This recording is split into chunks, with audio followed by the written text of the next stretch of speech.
The family and friends of Dominique Lomax released green and white balloons together on Thursday evening to honor her memory.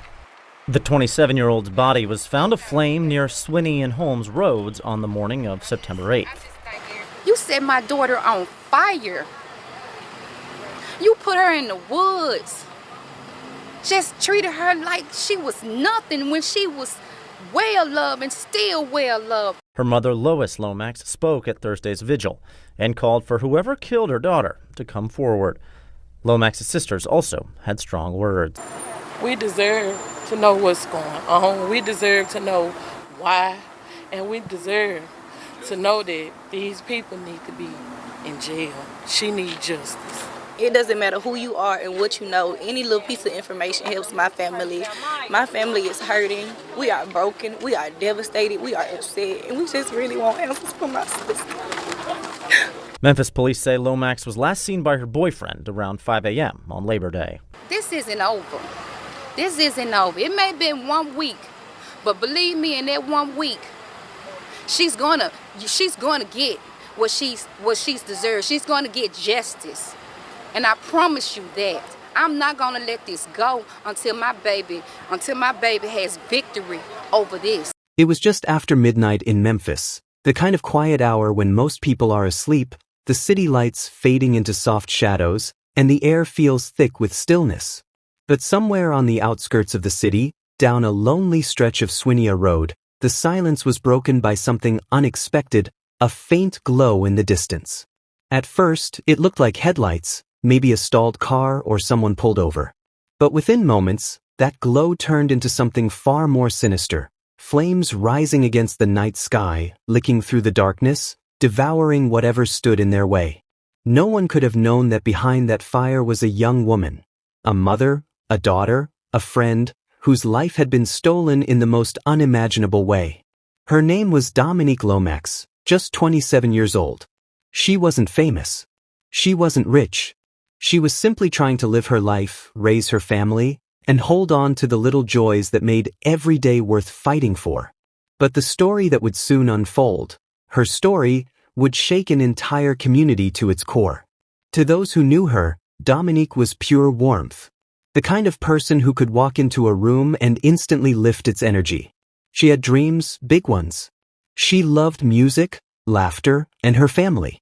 She worked hard, kept her circle small, and trusted people maybe more than she should have.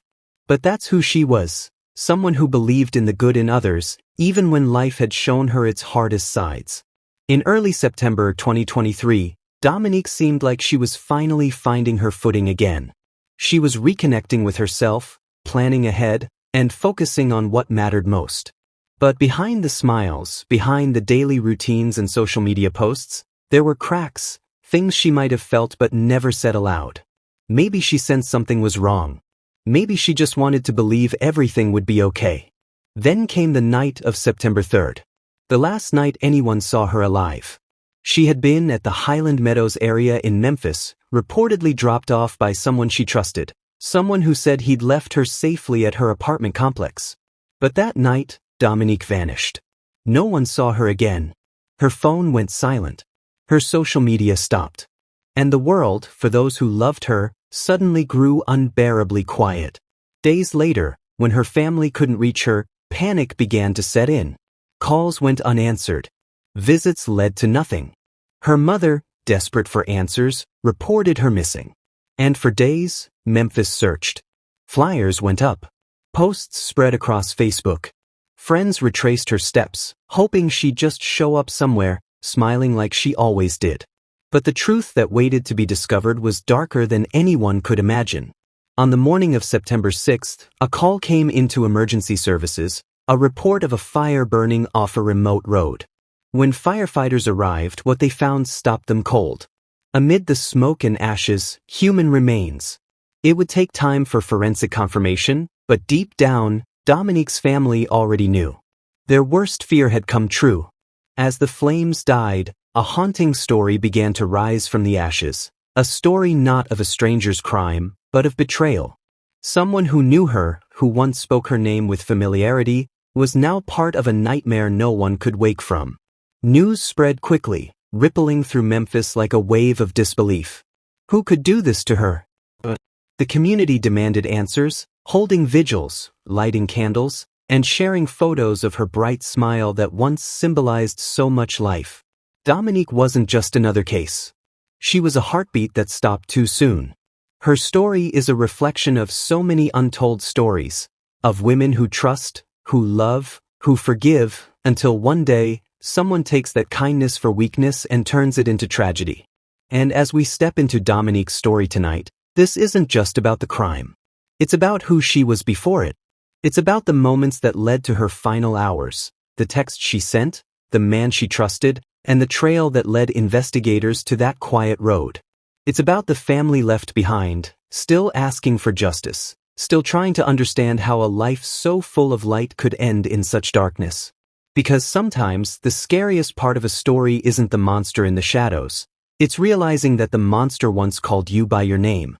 This is the story of Dominique Lomax, a mother, a fighter, and a soul whose voice still echoes through the streets of Memphis, demanding the one thing she deserves more than anything else: truth. Before we continue, I want you to take a moment to like this video and subscribe to the channel to never miss chilling stories like this. The days before everything changed were ordinary, painfully ordinary.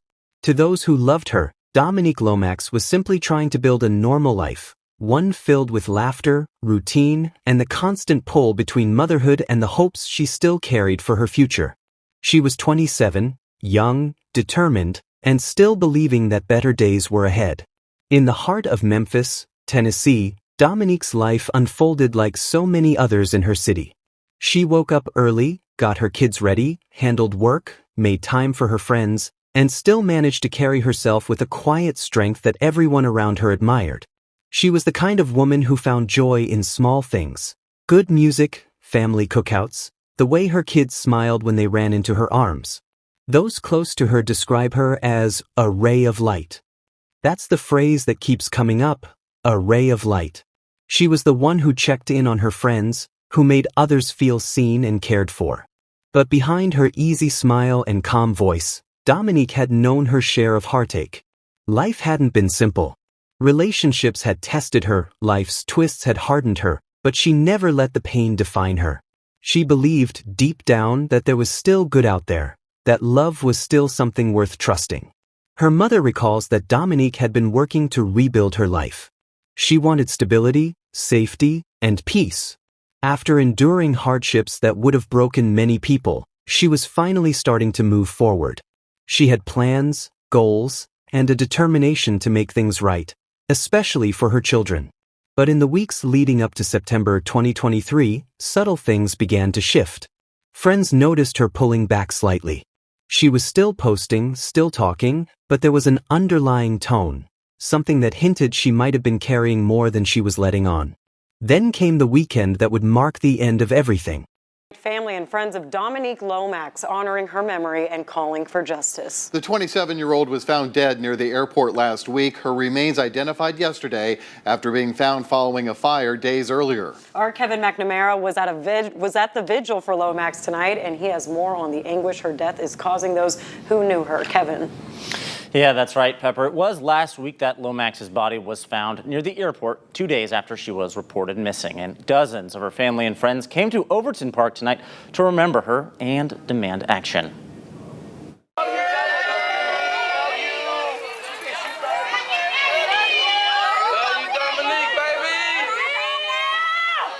The family and friends of Dominique Lomax released green and white balloons together on Thursday evening to honor her memory. The 27-year-old's body was found aflame near Swinney and Holmes roads on the morning of September 8th. You set my daughter on fire. You put her in the woods. Just treated her like she was nothing when she was well loved and still well loved. Her mother, Lois Lomax, spoke at Thursday's vigil and called for whoever killed her daughter to come forward. Lomax's sisters also had strong words. We deserve to know what's going on. We deserve to know why. And we deserve to know that these people need to be in jail. She needs justice. It doesn't matter who you are and what you know. Any little piece of information helps my family. My family is hurting. We are broken. We are devastated. We are upset. And we just really want answers from my sister. Memphis police say Lomax was last seen by her boyfriend around 5 a.m. on Labor Day. This isn't over. This isn't over. It may have been 1 week, but believe me, in that 1 week, she's gonna get what she's deserved. She's gonna get justice. And I promise you that. I'm not gonna let this go until my baby has victory over this. Human remains found burned on the side of the road in the airport area have been identified. Police say the remains belong to a missing Memphis mother. WREG's Bria Jones joins us live now after talking with the woman's family about hearing this heartbreaking news. Bria. Well, Steph, Dominique Lomax's family was holding out hope she would be found safely. However, now they're having to deal with this tragic turn of events. Tonight, Dominique Lomax's brother, Deontay Russell, is asking, why? Just why?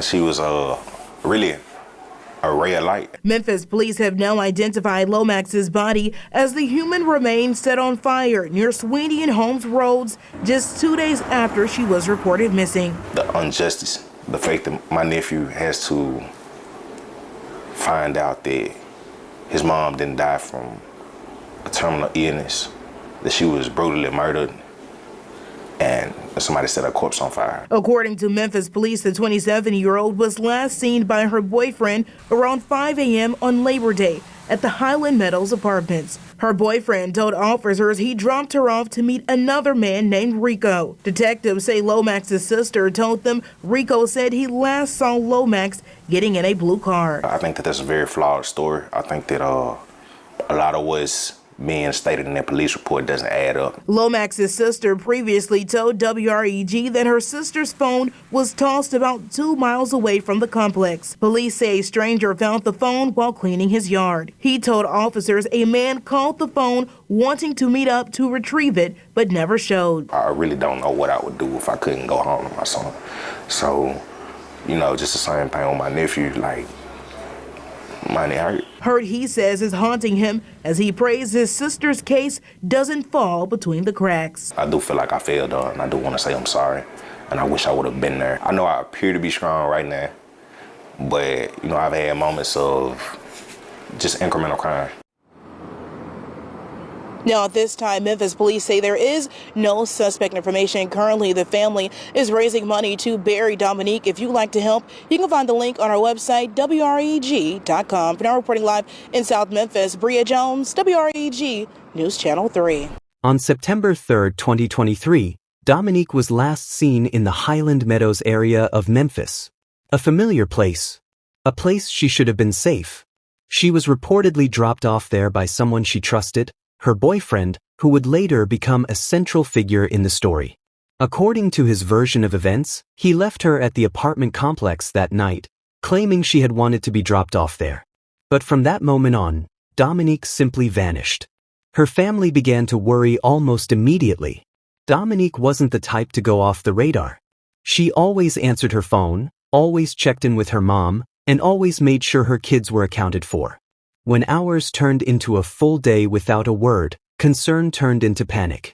Her mother, who had already experienced the ups and downs of raising a daughter trying to make her way in the world, felt a gnawing sense that something was terribly wrong. Calls went to voicemail. Messages went unread. The silence grew heavier with each passing hour. Her mother filed a missing person report with the Memphis Police Department. The search began. Flyers were printed, social media posts shared. Friends spread her photo across Facebook, praying someone had seen her, that she would just show up somewhere safe. But something about this disappearance felt different from the start. In the early hours of the investigation, detectives pieced together Dominique's last known communications. There was a text she had sent to a man that night, a message that now felt haunting in hindsight. "I'm finna walk in," she wrote. It was simple, ordinary. A casual text that would mean nothing until it became the last thing she ever said. The man on the other end replied, "Walk in where?" But she never answered. That message would become one of the most crucial pieces of evidence in the days to come. a timestamp marking the last moment anyone heard from her. As police began interviewing those closest to her, inconsistencies began to appear. The boyfriend who claimed to have dropped her off told investigators he had later found her phone while cleaning up the yard. It was a detail that raised eyebrows, a missing woman's phone just happening to turn up, days later, with no clear explanation. Meanwhile, Dominique's family was spiraling. Her mother's house was filled with worry, sleepless nights, and the constant fear that something unthinkable had happened. Every time the phone rang, there was that split second of hope. Maybe it was Dominique, maybe she was fine, only for reality to crush it again. The days dragged on. September heat hung heavy in Memphis, and with each passing sunset, hope began to fade. Then came September 6, 2023. It started like any other morning. But just before sunrise, authorities received a call about a fire burning near Swinia Road and East Holmes Road, not far from the airport. The caller had seen smoke rising from a remote patch of land. Firefighters were dispatched. When they arrived, they expected the usual, maybe an abandoned car, maybe trash someone had set ablaze. But what they found stopped them cold. As they extinguished the flames, they realized this wasn't just debris. There were human remains. The smell of burning mixed with the early morning air. Officers cordoned off the area, unsure of what, or who, they were looking at. It would take time for investigators to identify the remains, but within hours, the whispers began. A missing woman. A fire. The same city. When the confirmation came, it hit like a thunderclap. The remains belonged to 27-year-old Dominique Lomax. News spread fast. Local outlets reported that her body had been found burned beyond recognition. To many, it was unthinkable. To her mother, it was a nightmare that had become reality. The vigil came soon after. Candles flickering in the Memphis night, friends and family gathered to remember a life stolen too soon. They spoke about her laughter, her kindness, her love for her children.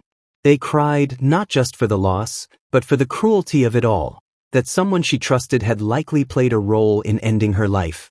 Dominique's story wasn't just another tragic headline. It was a reflection of something deeper, of how fragile trust can be, how quickly safety can become danger, and how silence can bury the truth until it's too late. In those early days after her discovery, one question echoed louder than all others. Who did this to her? And as police began to dig deeper, the answers that surfaced would expose a web of deception, control, and betrayal that left even seasoned detectives shaken. Dominique had been searching for love, for stability, for peace, but what she found instead was the darkness that sometimes hides behind a familiar smile. And soon, everyone connected to her would be forced to face it. In the days that followed the discovery of Dominique Lomax's remains, Memphis became a city holding its breath. What began as a missing persons case had turned into something far darker.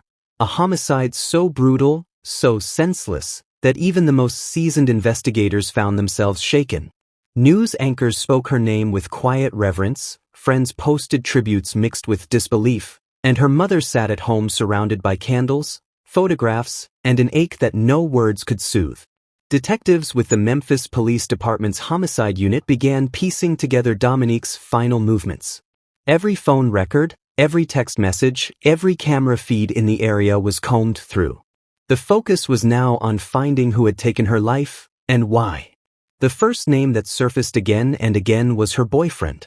He was the last known person to have seen her alive, the one who said he had dropped her off that night near Highland Meadows. In the beginning, his story sounded rehearsed but plausible. He claimed she had asked to be dropped off, that she was fine when he left her. But when detectives asked for more, for timestamps, messages, proof of that final drop-off, his story began to fray at the edges. And then came the phone. He told investigators he had found Dominique's phone days later, while cleaning the yard. But her phone, which had been crucial for tracking her whereabouts, now offered little help. It had been wiped, with data missing or deleted.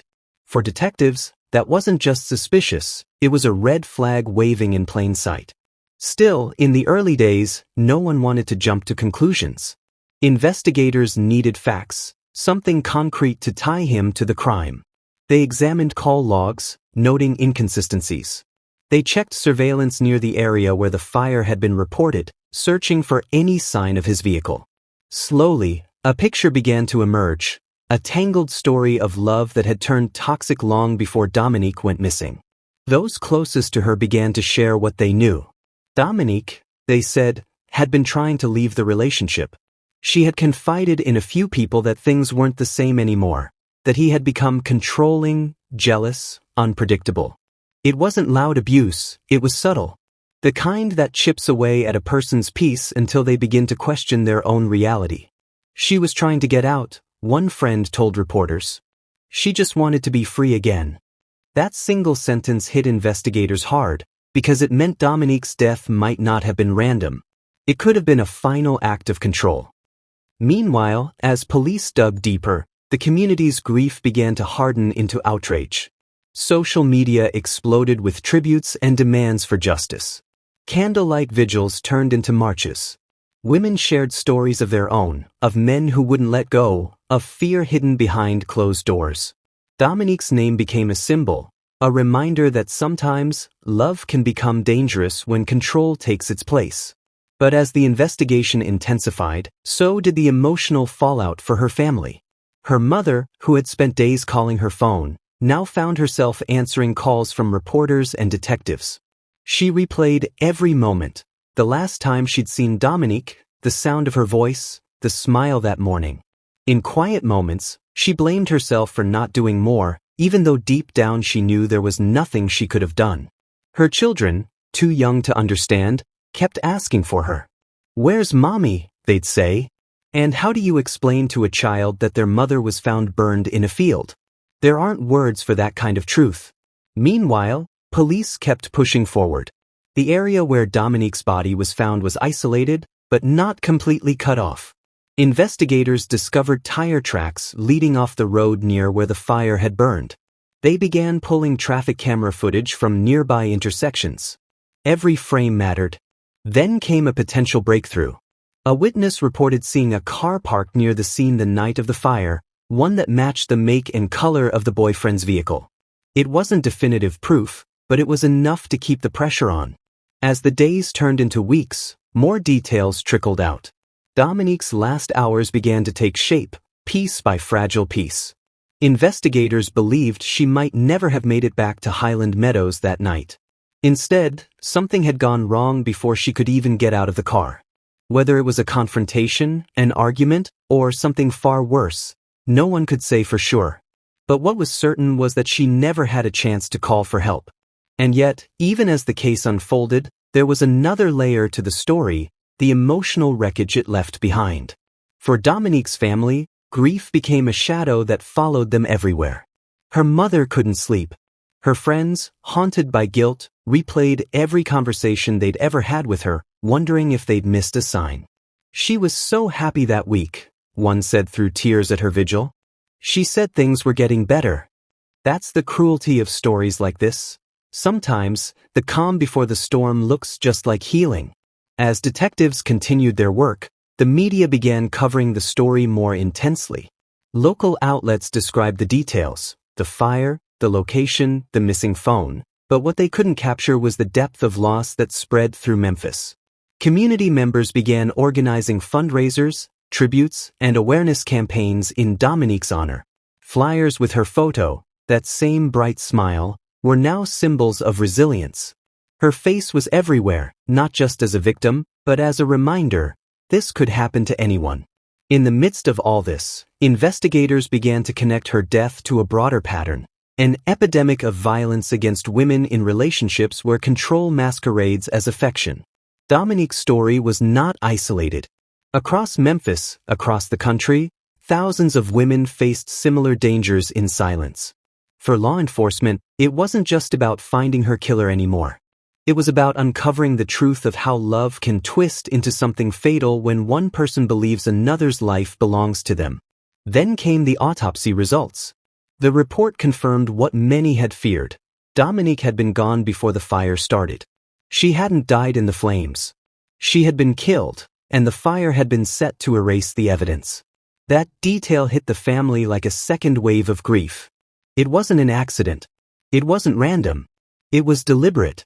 Police tightened their focus on the boyfriend, bringing him in for more questioning. This time, the tone had changed. They wanted specifics. The time he dropped her off. The route he took. Why he didn't call when she went missing. His answers were evasive, full of gaps. He insisted he was innocent. But as detectives watched him, they could see the cracks forming. A nervous tick here, a pause too long there, the kind of behavior that spoke volumes. While the investigation pressed on, Dominique's mother became her advocate. She refused to let her daughter's story fade. She stood before cameras, her voice trembling but firm, demanding accountability.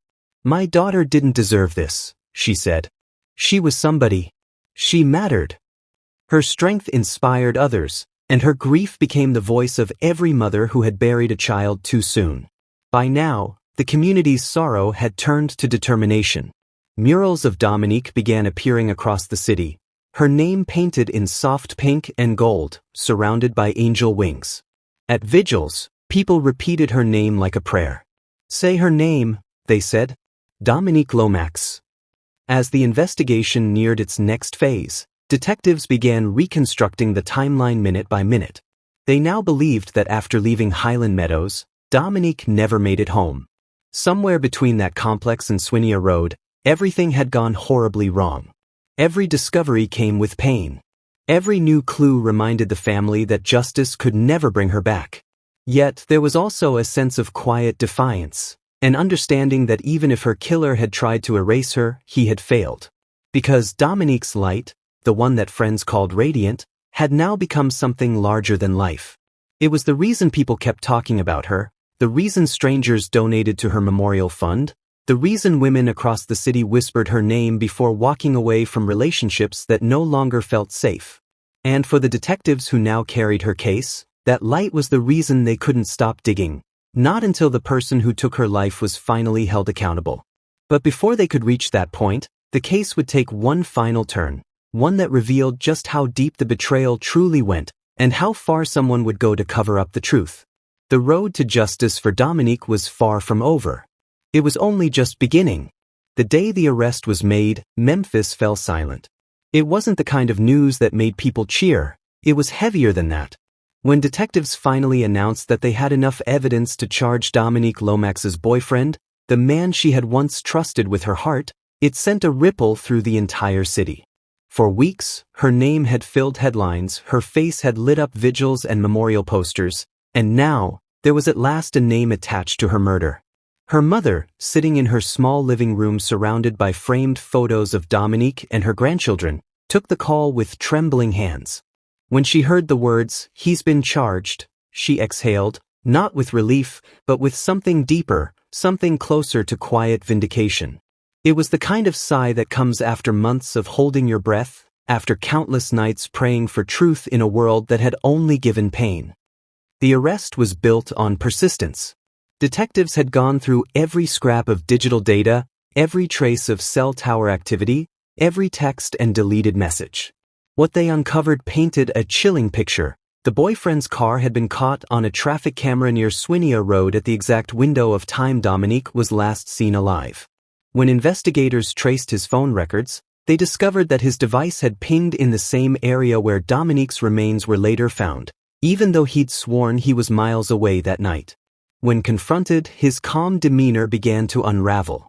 The lies that had once seemed rehearsed now stumbled over themselves. He couldn't explain why his car was there. He couldn't explain the missing data on Dominique's phone. And when police told him they had evidence proving the fire had been deliberately set, accelerant traces matching materials found in his home, his silence spoke louder than any confession could. The courtroom months later was packed. Journalists lined the benches. Family members clutched each other's hands. Dominique's photo stood on a small easel near the front, a reminder of the woman whose voice could no longer tell her story. Her mother sat just behind the prosecution's table, her eyes fixed on the man who had taken everything from her. As the trial unfolded, the public learned more about the final weeks of Dominique's life. Friends testified about her growing fear, her attempts to distance herself, her wish to find peace. The prosecution described a relationship built on charm and control, a slow descent from affection into domination. The defense tried to argue that there wasn't enough direct evidence, that the fire could have been accidental, that suspicion wasn't proof. But the jury saw through it. They saw the pattern. They saw the inconsistencies. And most of all, they saw Dominique, not as a name in a file, but as a mother, a daughter, a friend who had believed in love, only to have it turn against her. When the verdict finally came, it was as though the city itself exhaled again. Guilty on all counts. There was no cheering, no applause. Just quiet tears. Her mother pressed her hands to her face, whispering, "Thank you, God. Thank you for letting her be heard." But even with justice served, peace didn't come easily. The reality of loss never truly fades. It just finds quieter corners to rest in. For Dominique's family, every milestone, every birthday, every holiday, became a reminder of her absence. Her children were now being raised by their grandmother, who filled the home with stories about their mother's laughter, her love for music, and her belief that one day, things would get better. Her mother often said, Dominique's story didn't end in that field. It began there. And in many ways, she was right. Her case reignited conversations about domestic violence, about the subtle ways emotional abuse can escalate, about the warning signs that too often go ignored. Across Memphis, organizations held forums and workshops in her name, offering safe spaces for women in dangerous relationships to find help before it was too late. Even police departments began implementing new domestic violence awareness training, citing Dominique's story as a case study for why early intervention matters. But beyond the policies and awareness campaigns, it was the personal stories that carried the real weight. Women wrote to her mother from across the country, sharing how Dominique's story gave them the courage to leave. One wrote, "I saw myself in her. I walked away before it was too late because she couldn't." That kind of legacy can't be written in court records. It lives in the hearts of those who are still here. And yet, even in the midst of that light, there remained a deep ache, the kind that never fully leaves. Her mother often spoke at memorials and awareness events, her voice breaking but resolute. "If I could tell every woman one thing," she'd say, "it's this: love shouldn't hurt. If you feel like you're losing yourself, that's not love." At one event, she held a candle in her hand and looked out at the crowd, hundreds of faces illuminated by flickering light. "Dominique had dreams," she said softly. She wanted to open her own business, travel, watch her babies grow up. She deserved to live those dreams. And if her story can save even one more woman, then my baby didn't die for nothing. Those words echoed across the field, through the crowd, through the city itself. Because in truth, the story of Dominique Lomax is not just one of tragedy, it's one of transformation. Her life, though cut short, became a call to action, a reminder of how fragile trust can be, and how important it is to speak up when something feels wrong. In the months that followed, her case was featured in news specials and documentaries. True crime channels told her story not as gossip, but as testimony. Her name became synonymous with resilience. And in every video, every tribute, one message remained constant. We must do better. We must listen. We must act before it's too late. There's something haunting about the way love stories like Dominique's begin, full of hope, full of promise, and how, for some, they end not in happily ever after but in horror. It forces us to confront the truth about human nature, about obsession disguised as affection, about the thin line between love and control. But there's also something profoundly human about the aftermath, about mothers turning grief into advocacy, about strangers coming together to remember a life that mattered. If you close your eyes, you can almost picture her, Dominique, smiling under a Memphis sunset, her laughter carried by the wind, her spirit unbroken even now. She may have been silenced, but her story continues to speak for countless others who can't. And that's where we, as a community, come in. To everyone watching this video, if you or someone you know is in a relationship that feels unsafe, please don't wait. Reach out. There are people who will listen, people who will help. Call your local helpline. Tell a friend. Your life is worth protecting. Dominique's story is not just a headline, it's a mirror. It reflects the reality that behind closed doors, many people are living in fear. But it also reflects hope, The hope that by telling her story, by remembering her name, we might prevent the next tragedy. So as we close this story, remember her not for how her life ended, but for how she lived, with strength, with laughter, with love that never stopped giving. And if you found this story moving, please help share it. Not for views, not for numbers, but because her story deserves to be told. Every share spreads awareness. Every comment keeps her memory alive. Every like tells the algorithm, this story matters. Because it does. Dominique Lomax mattered. Her life mattered. And through remembrance, through awareness, and through collective action, we can make sure no one else's story ends this way again. So as we fade to black, take a moment, light a candle, whisper her name, and remember, love should never cost your life. If this story touched you, please subscribe, share, and join this community in giving a voice to the voiceless. Together, we can turn heartbreak into hope, one story at a time.